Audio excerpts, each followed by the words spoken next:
Hello guys, back to my channel Chiranjit Puja ভালোবাসা চ্যানেলে তোমার স্বাগত। আমাদের রেসিপি আজকে বানাবে সজনে ফুলের পকোড়া। তো চলো কিন্তু এখানে চলে আসি। আমি সজনের ফুলটা ভালো করে ধুয়ে নিয়েছি।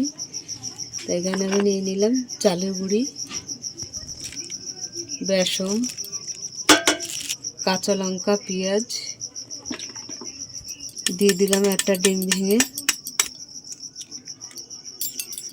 স্বাদ মতন নুন দিয়ে দিলাম, ভালো করে মিশিয়ে নেব। 1 চামচ লাল লঙ্কা গুঁড়ো দিয়ে দিলাম।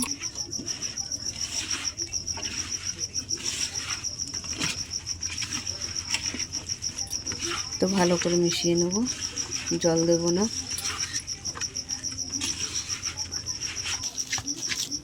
মিশানো হয়ে গেছে। কড়াটা বসিয়ে দিয়েছি, গরম হয়ে গেছে। তেল দিয়ে দিচ্ছি। একে একে পকোড়াগুলো ভেজে নেব।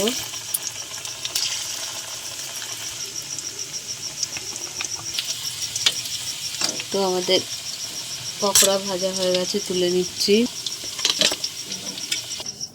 একে একে ভেজে নেব। হয়ে গেছে, তুলে নিচ্ছি। আমাদের সজনে ফুলের পকোড়া হয়ে গেছে।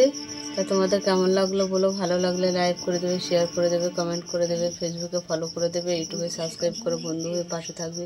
টাটা। তার সঙ্গে স্যালাড আছে, সজনে ফুলের পকোড়ার সঙ্গে স্যালাড, পেঁয়াজ, শসা।